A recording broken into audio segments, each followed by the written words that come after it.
My definition of success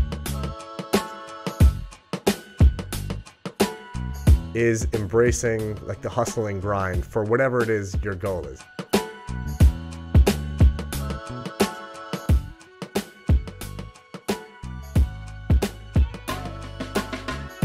Okay, guys, welcome to the Dr. Mudgil podcast. I am super excited to have, I would say, the celebrity nutritionist in the house, Maya Fellner. Maya Fellner has so many letters after her name. I don't even know what all of them are. I was on your website yesterday, and there's like, I don't know, you have like 7 letters, which are like 3 advanced degrees.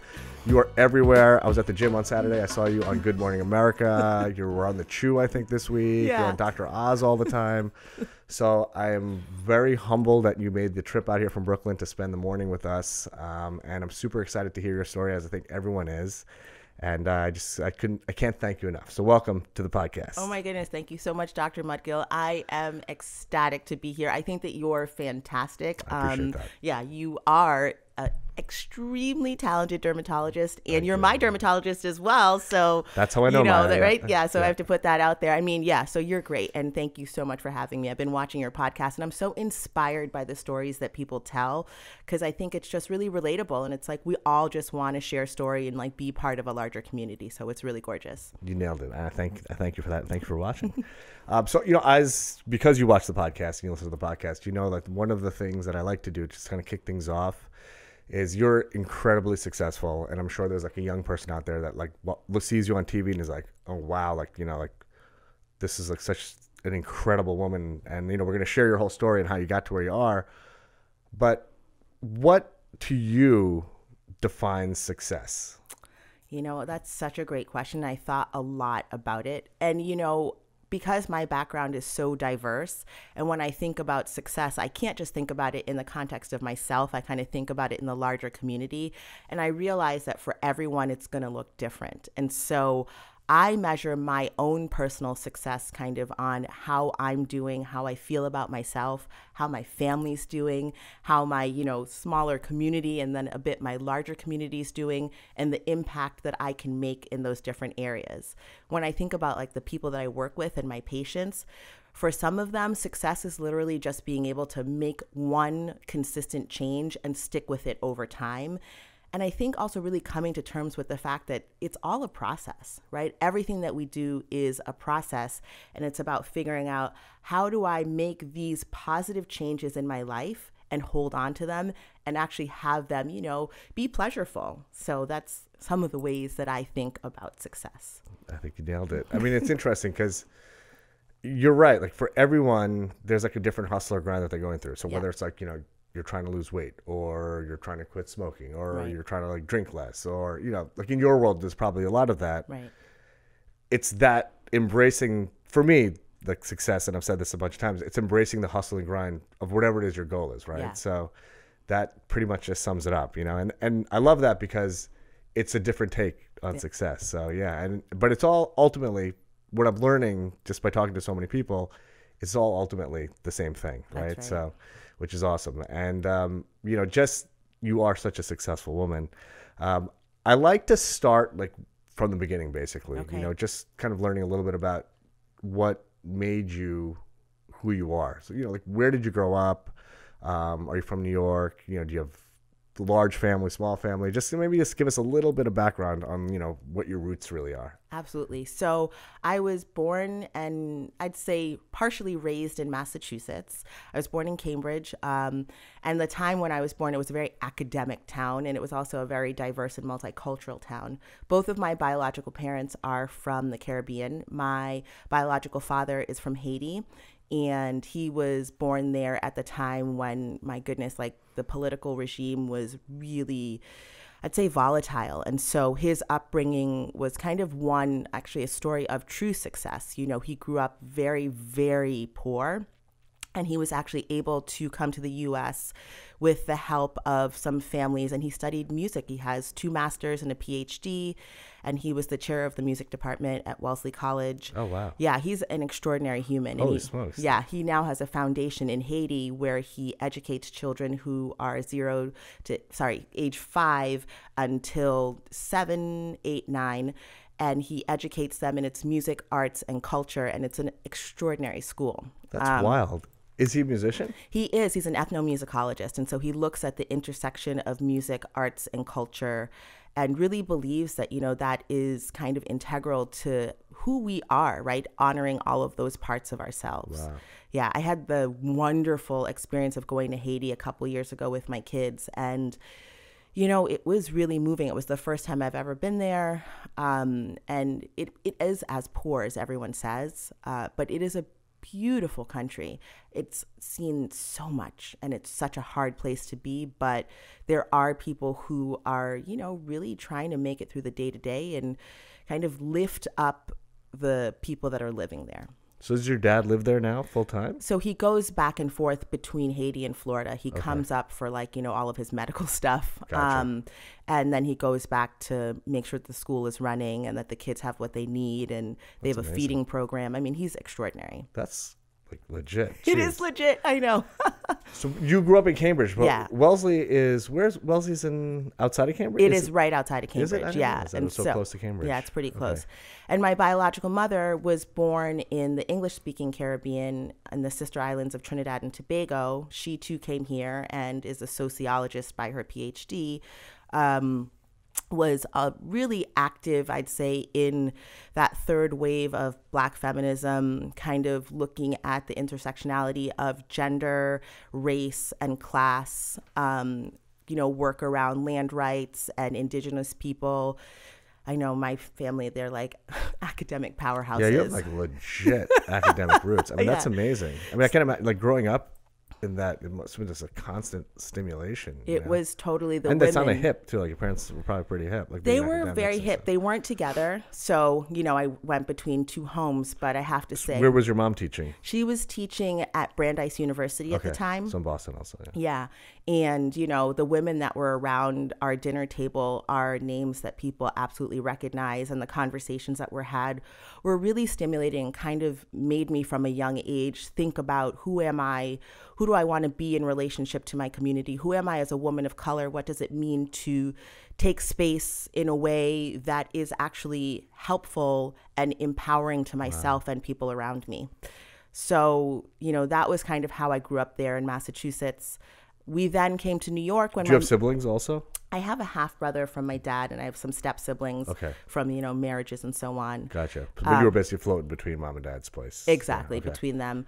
Majority of the time with my mom, and then weekends and summers with my dad. Not to dive into all the dirt and stuff. Yeah. But how old were you when your parents were divorced? I think I must have been 5. Okay. So if I look at that, yeah. So I was pretty young. So I grew up in a single parent household too, but my parents got divorced when I was less than a year old. So I had zero contact with my dad at all. Never met him, never spoken to him. Yeah.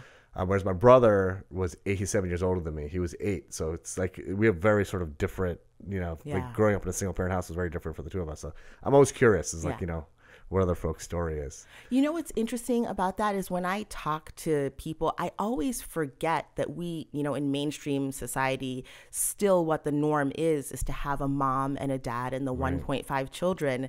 And that when you're outside of that, people still find it extraordinary, right? And that our stories aren't really kind of talked about or open in mainstream. Totally. Yeah. That's why I love going back to the beginning. Yeah. Where you grew up, was it pretty diverse? So Cambridge at the time is not the Cambridge that it is now. And it was incredibly diverse. We had so many people who came from overseas, who were academics, and they were at Harvard or MIT. And the families that were there were also really, really diverse. I would say, economically diverse, religiously diverse, and racially diverse as well. Wow, that's because now Cambridge is kind of uppity, right? Yeah, it's pretty homogenous, and I would say, it's fairly upwardly mobile and kind of white northeast liberal, which is great. But obviously that's not me. Right. So you went to high school and everything, I imagine. So I went to we actually came to New York when my mom got a Ford Foundation grant for some work, and for working in NYU. She actually was in the city, and I think she was at Hunter, if I remember correctly. And then I actually went to high school in Manhattan on the Upper West Side, and I went to a school that was a very progressive school. It was at one time called Walden Lincoln, and when I was there, it was the Trevor Day School. Okay. Which is, that's what it's called Now, right? yeah, when I was there, it was the day school, Okay. and then now it's Trevor Day. Okay. So I went there, and I mean, I think there were 20 kids in my graduating class. Also, the school has changed drastically. Like the demographics are very different than That's when a very I was good there. private school, right? It was a great school. It was a really wonderful school. And then you stayed in New York after that? And I stayed in New York. I went to NYU for undergrad, and That's where my wife went. Yeah. I did my undergrad in experimental theater and philosophy. And it was not anything in front of the camera. It was more like Buteau and, you know, rolling around on the floor and emoting and Wow. being very strange. Is that what you thought your career trajectory was going to be? Oh, yeah. I thought that I was going to be like, you know, at the Fringe Festival, you know, dancing around, yelling singular words and being very stoic. Sounds about right for like an 18-year-old New Yorker. Exactly. And then I soon realized, I was like, oh, that's not going to work for me. So then when did you realize that? So I'd say for a few years after undergrad, I tried to work in the arts in New York. So you really made a run at it. Yeah, I gave it a good run. But, you know, what's interesting was that, so I did these experimental plays and, you know, we had like 15 or 20 people that would come see us because it was so out there. It's a lot to go and see a troupe of people covered in clay, you know, like Yeah, I get it. It's not for everyone. Right. And it's the fringe of the fringe. it was literally the fringe of the fringe. I loved it. My heart was in it. But I thought, wow, I have to figure out, you know, kind of what is my long term. And Right. so I took some time and really thought about it. And I remember I was training for the Boston Marathon, and I was running these like huge long runs, like 20 miles, 22 miles. And I would just think and run and think and run. And I got to the point one day and I said, I wonder what's going on with all this food that I eat. Like, where's it going? I'm starving all the time. I'm so hungry. I just keep eating and it's disappearing. And I thought, I bet you I could study that. And so I literally like went back and I talked to my family and they said, you know, you can absolutely study it. Whatever you do, just don't get a certificate. Go for a terminal degree. Right. And so I looked kind of at the area colleges because at that time I was with my current husband, and it was clear that, you know, I mean, What does he do? He's actually works in film, Okay. and he is a TV editor, and then he also works on like his own short film projects that are equally controversial, and he has a really interesting project that he's working on right now. Did he go to film? I guess he went to film school? Or? Yeah, he did. He went to the School of Visual Arts. Gotcha. And we met like literally the summer that he arrived from Switzerland. Oh, wow. Yeah. That's No why, English. That's why you have Swiss insurance. Exactly. There you go. That's Yeah. exactly right. I Okay. know. Long live the Swiss. Yeah, that's pretty cool. And so, yeah, so I, you know, looked at the schools in the area and I went back. I'm just because I'm curious. Like, Yeah. how did you guys meet? Like, what's? Oh my God, this is such a good story. So we actually met at a theater in the East Village. And oh my gosh, I remember he came in and I was like, that guy's so cute. Who is he? He spoke no English and he's like, Really? Yeah, like no English. And I was like, oh, he doesn't speak any English. I was like, well, that's neither here nor there. Right. And, you know, yeah. And it was like, I think I was 18. Oh, you guys have been together for a long time. How long have you been married for? We got married in 2002. Okay, so we got married in 2004. So Okay. Yeah. See, so same thing. It's like, you know, longtime sweetheart. It's really nice, right? it's amazing. It flies by though. It's my 15-year anniversary this year. I can't believe it. It's crazy. It's I know. It's nuts. 3 kids later, and you know, but it's just like that. Yeah. So then you were with your husband at the time. You were trying to figure out what's going on. So you honed in on nutrition. Right. Or did you hone in on nutrition? I did. I absolutely honed in on nutrition. And so I looked at the NYU, I think Columbia and Hunter as the schools, and I think Brooklyn College also. And I decided on NYU because the program is clinical. Okay. And it's a clinical focus with people, right? So and that was important to you. It was really important. I also didn't want to do long-term care, and I wasn't interested in research at the time. Mm-hmm. And so... So long-term care being like working in like a nursing home or something? Exactly. So you knew that even before you like pursued the degree? Yeah, well, because if you go clinical and it's not long-term care, that gives you the opportunity to work in a hospital where you can get really great skills. And then also you could work in a community setting as well, which you get, the skills are unbelievable just because of the exposure. So how long is that whole program? So because I did my undergrad in theater and philosophy, I had 2.5 years of science that I had to redo. I mean, if you take sociology and like performative gay theater, that's not going to cut it. So you take a bio. Exactly. Organic chemistry. You're taking organic chemistry too. That's a prerequisite. Mm-hmm. Wow. That's pretty physiology. hardcore. Yeah. No, we actually know science, Wow. And so, so I spent 2.5 years redoing all my sciences. And then, At NYU? Yeah, at NYU. It's like a postbac or something? No, it was like the way that the program works is you can apply for the master's. And if you didn't do your undergrad in any science-based, medium, you just kind of add those classes in and then you take master's classes. Gotcha. So how long is that whole program? So for me, I want to say it was like 4.5 years, because then you have your internship that is, folded into that once you match. Okay. So it's like it's like medical exactly. school kind of. And I did my rotations at Sloan Kettering. Okay. So that was, it was amazing. It was really amazing. So that's like, how old were you when this all went down? Oh my gosh. When did you start? So I went back, I want to say 2006. If my son, I'm trying to. So you were married already? I was married by then. Yeah. And you had a young child? And I did. No. Okay. I wasn't pregnant at the time. Okay. I had no kids at the time. And then I got pregnant during the program. Okay. Yeah. So, because I was 30 when I had Parker. Okay. So. How old are you now? I am 41. Okay. Yeah. Cool. I'm 43. So Yeah. Same wheelhouse. Yeah, exactly. Wow, that's amazing. So you had a child. It kind of reminds me of my friends during residency who had children during residency and stuff. So like the hustle is real. Yeah.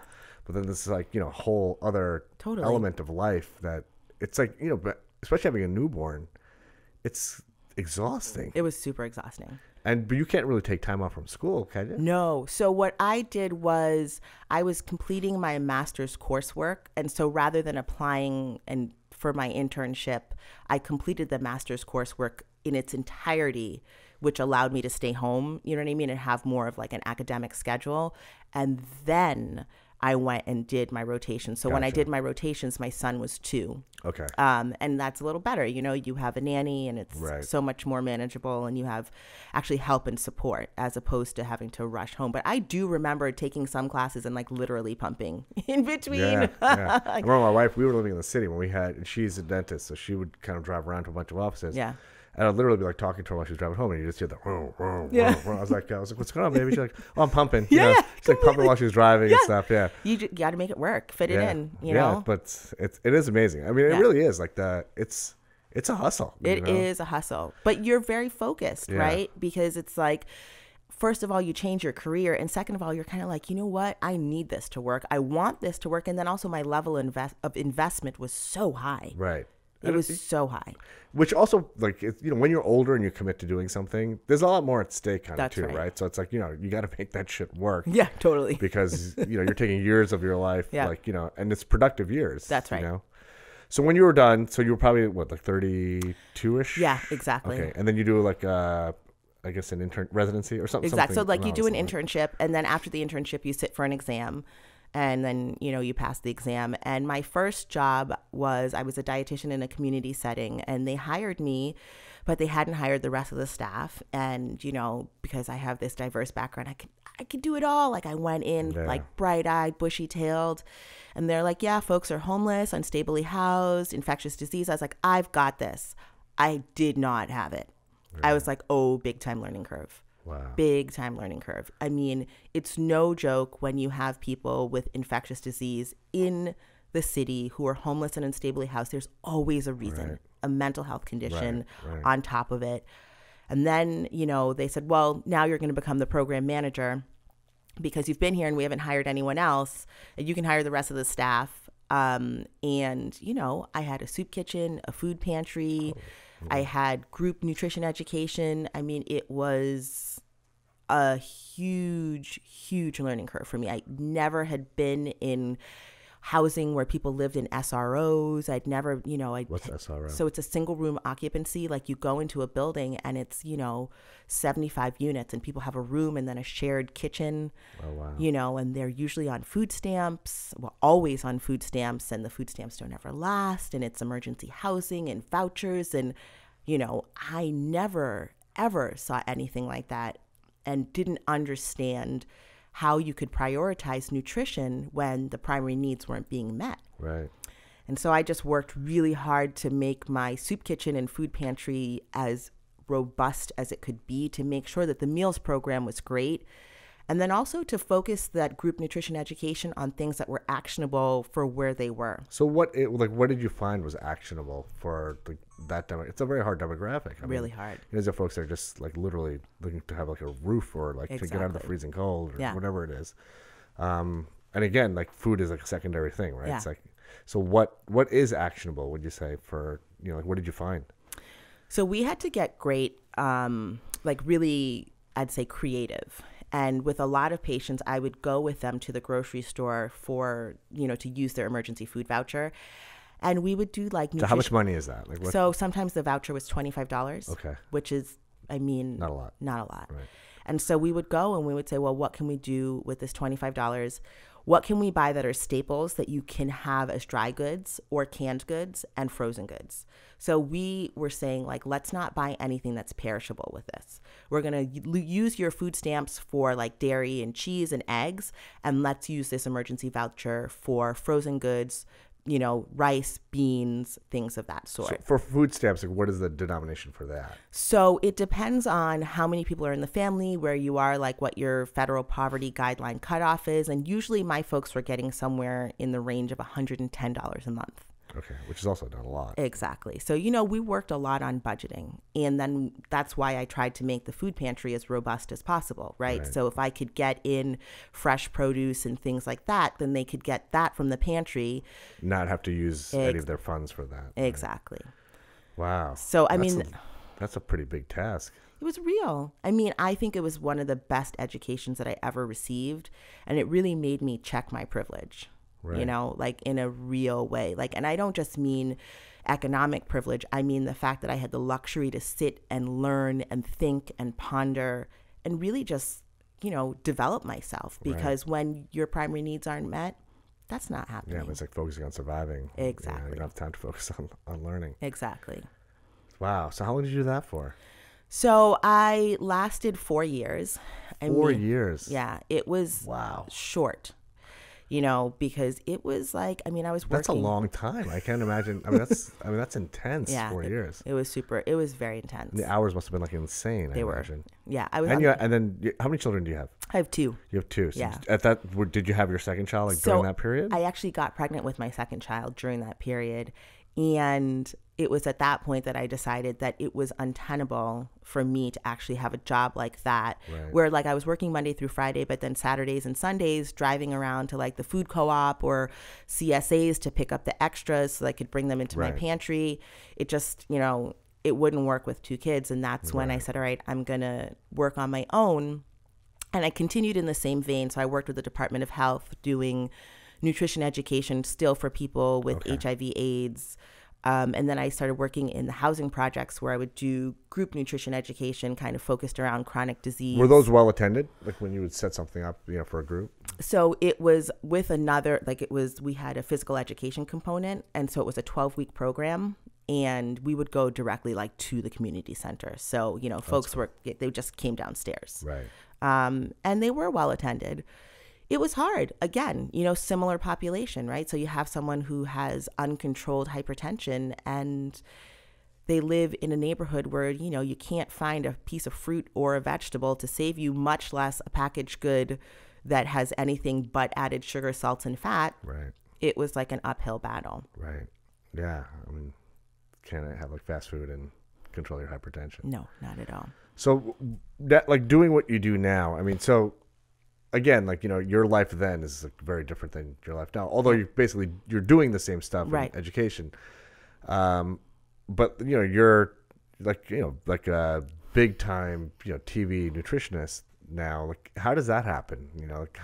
how did you go from, being immersed in the community? I'm sure you still do a lot of stuff with the community, but to doing like what you do now, like education on such a broad level with such a huge millions of people watching you. Right. The truth is, it started really small. I got a phone call one day I'll never forget. I'd just gotten out of the Bed-Stuy Y pool, and I rarely swim, but I think I'd hurt my hips, so I was swimming instead of running. I got a phone call from a producer at GMA saying, "Are you available to come in this afternoon to go on tape? A new study came out about kids and nutrition, and we'd love for you to talk to Mara Schiavocampo about it." And I said, "Oh my gosh, first thing, I just got out of the pool. I'm a Black woman. My hair. Yeah. What am I going to do?" And I was like, I can make this work. And I was like, all right, I'm going to go figure out my hair. And then I was like, oh, and I have to read the study. Oh, and I have to pull it together. Ran upstairs to my neighbor. At the time, I lived in an apartment building, who was a designer. And I was like, I need a dress. And, got this super cute dress. And the car was in front of my house. So they came to pick you up. Yeah. But how were you on the radar? So I think they'd been watching me like on social media, because I would post like random things on Instagram, like, here's my salad and here's some nutrition education. Your Instagram is popping. Yeah. Like, you have a lot of great, I love watching your stories. Thanks. And stuff. Yeah, when you're cooking up a meal for the kids on Sunday morning. Right, exactly. Yeah. I know we literally had dandelion greens this morning for breakfast. Amazing. And a duck egg. And so, so I went in and, I think because I don't take myself so seriously, and because I have so much respect for other people's stories, I really aim to be thoughtful when I'm on air and like connect with whoever I'm talking to. And Mara Schiavocampo is an extraordinary journalist. And, it was a great segment. It was like a really good first taping segment. And they were like, nice job. We'll stay in touch. And from there, How long ago was that? Oh, let's see. I want to say it has to be somewhere like maybe 4 years, 4 or 5, something like that. And they said, we'll stay in touch. And so then, I did a bunch of taped segments, and the segments got longer and more robust. And then I got another phone call, and it was a Bring Your Kids to Work day. And I think this was 2 years ago. And they said, would you and your son come on? And it's GMA, Bring Your Kids to Work. And it's like live streaming through their Facebook page. And I was like, sure. And I remember I brought my son with me, and we were on together. And it was like this huge like tray of candy. And they were making candy sandwiches. And then I was talking about like healthier alternatives. And so we went on together. And then from there, I started doing the live segments. And I have to say, honing my craft and getting better on air, because there are some technicalities that you like have to know, like where's your camera, right. And you can't be like blinking all the time, right. like all which side of your face is your good side. Exactly. Yeah. And because I don't take myself so seriously, sometimes I forget about the visual portion, and I have to remember, I have to pay attention to that as well. Right. Do they help you with that? Like, is it like, yeah. Oh, there's a whole glam squad. Yeah. And they are so you go in there, just like putting all the makeup on. Yeah. They make you look real fly.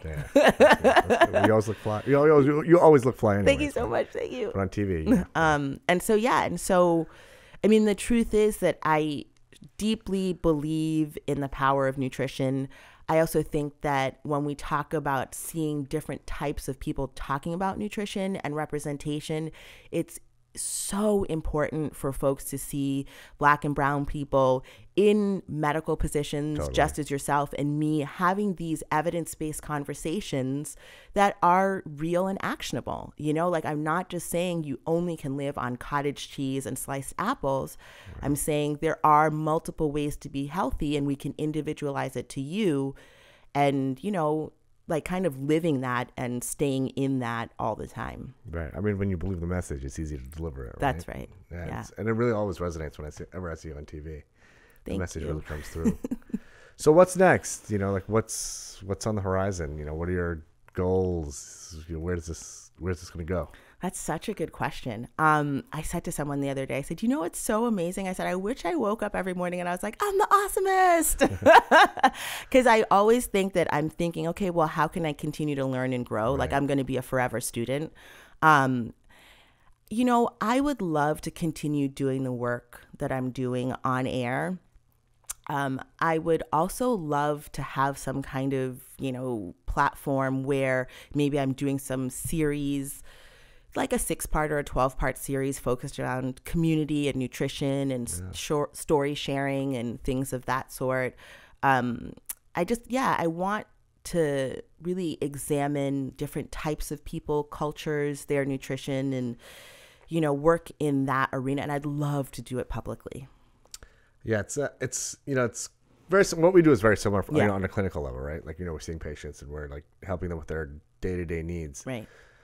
But this level of scale sometimes, if you want to have a big impact, it's you can only touch so many people a day when you're seeing patients, So I think like for me, a lot of what inspired like what I'm doing now is I want to get the message across to more people, and whether it's like dermatology stuff or just great stories like this. Right. It's sometimes like when you're in the grind and like, I've been doing it for like 10 years in my own private practice. It'll be 10 years in 2 days. Oh my goodness. Yeah. Congratulations. That's a huge milestone. Yeah. It's really exciting. But I felt kind of stifled a little bit, and there was like more that I wanted to do, which it sounds like, well, you're doing it, but even when you're at the level that you're at, there's always like more that you could do. Absolutely. Which is that embracing that grind is really, for me, that's like my happy place, trying to, okay, what's next? So it sounds like, you got your what's next. Yeah. And I have to say, in my what's next, like, I really don't ever want to leave like people behind. Of course. Like that's a huge part of why I do what I do, is because I really believe that when we look at the health of our country and we look at the, the rates of diet-related chronic illnesses in certain, especially disenfranchised communities, like I have to do the work. Yeah. And also like seeing patients is a big part of that. Oh, right? yeah. No, absolutely. Oh, what tell us a little bit about your private practice. So the folks that come to see me it's all diet-related chronic illness. So it's diabetes, hypertension, cardiovascular disease. I don't do that much weight management. Sometimes people will come to see me and they're looking to lose weight. But usually because there's a comorbidity, I actually focus on that because I think weight loss is challenging, and complicated and, layered and emotional.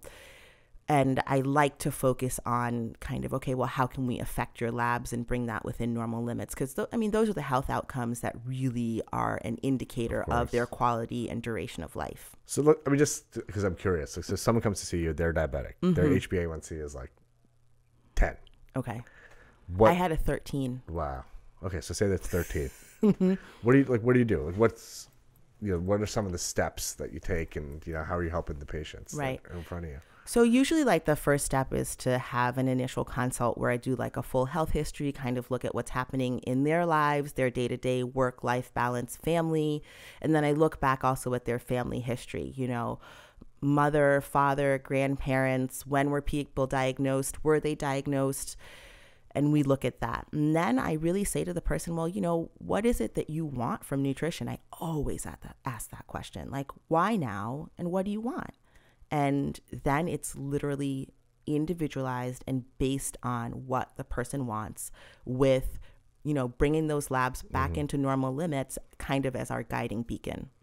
So is it like, just kind of get into like the nuts and bolts of it a little bit. So is it, okay, here, like, you got to cut out these carbs and, you got to go eat these 6 ounces of chicken breast or whatever. Is there like a specific? So usually what happens is I ask the person to kind of keep track of what they're eating for me. And, like using an app, or? They can use an app. Some people like paper and pen. I can be very flexible about how they chart their intake, with the knowledge that self-reporting nutrition data is not always reliable, like fully understanding that, right? Also knowing that when you ask people to self-report, they automatically modify what they're eating because they're now paying attention. Right.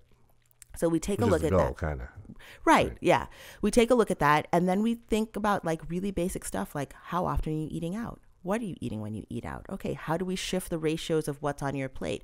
What are you having as your snack? Are you just having fruit alone? Do you need to back it up with a protein as well as a plant-based fat? Like some of those things. Because what I found when we tell people, okay, you have to cut out X, Y, and Z, they're not likely to be 100% adherent, and then they feel so guilty.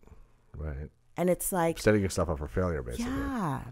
And I say, like, what we want is to really influence sustainable change that you can, like, feel good about. Because, like, if I tell you, all right, you can never have any carbohydrates ever again, number one, that's insane, right? Because there's carbohydrates in fruits and vegetables. But, you know, if I say that, people are going to be like, I'm not going to work with you. I'm not coming back. Right. Because all I do is just feel bad about myself. And so I really try to say, all right, well, what can we do that fits into your life that is, like, realistic? There's so much psychology and everything, right? It's amazing. It is. And I actually work with a number of really good therapists, like great therapists. Really? Oh, yeah. Because I'm a dietitian, right? And so there is some behavioral work that I do. But at the end of the day, you know, food is everywhere, and we all have to eat to live. And once you start to modify and shift some of those things, for some people, a lot of emotions come up. And I feel like that's best dealt with and unpacked in a safe therapeutic setting. Yeah, that's well said. Yeah. It's true. We could all benefit from a therapist. Oh my gosh. I know. Well, I could keep you here all day. Me too. It's so fascinating to talk to you. And it's amazing. Like, I know you as a patient, but like when you really, but I always like loved you and thought you were cool. We had a cool dynamic. Yeah.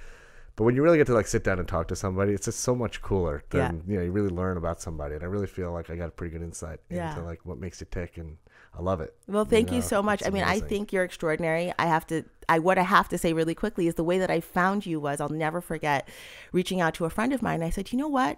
I really need a dermatologist who understands my skin, you know, as a woman of color. And she's like, I know the person. And she's like, and you know what else is really amazing? He can deal with everybody's skin. And I was like, sign me up. I love it. So, you know, I think that speaks mountains to you that, you know, I have friends who were, you know, 40-year-old white men, and I have friends who were 53-year-old women of color who are coming to see you. I mean, I think you really serve the whole patient and understand us where we are and, like, meet our needs and keep us looking good. Well, I appreciate it. That's the goal. I will close with one thing. So a lot of what I'm doing now, like all the Instagram stuff and, you know, all the PR stuff, I have to thank you actually for it, because, you know, I don't know if you remember, but we, like, sat down and I was, like, told you what my dreams really were. Yeah. And it was at a time in my life where I kind of felt like I could offer so much more. Right. But I just didn't know how to do it. And, you know, when you really helped me out a lot. Oh, my goodness. I'm very grateful to you for that. Oh, thank you so much. I also want you to just plug your Instagram because it's ridiculously good. And everyone needs to follow you. Thank you. So where can folks find you? Yeah, so folks can find me on social at Maya Feller RD. Okay. And seriously, subscribe. It's awesome. You got to follow Maya. It's really, really Thank good. you. She cooks these amazing meals, you know, and it's just fun watching you, like, you know, from beginning to end, like with the prep and, you know, the final product. I love Sometimes it's hilarious. There's a show right there, I'll tell you. It's really, really good. But thank you so much, Maya, for joining us today. And this is going to be, I think folks are really going to be inspired by this podcast, and I appreciate you making the effort to share your story. Well, thank you so much for having me and bringing me out here. This has been awesome, and you're fantastic. Thank you. All right, guys, that's a wrap. Thank you for watching the Dr. Mudgil podcast. You can find the corresponding audio to this podcast on iTunes, Spotify, and SoundCloud. Let's get it.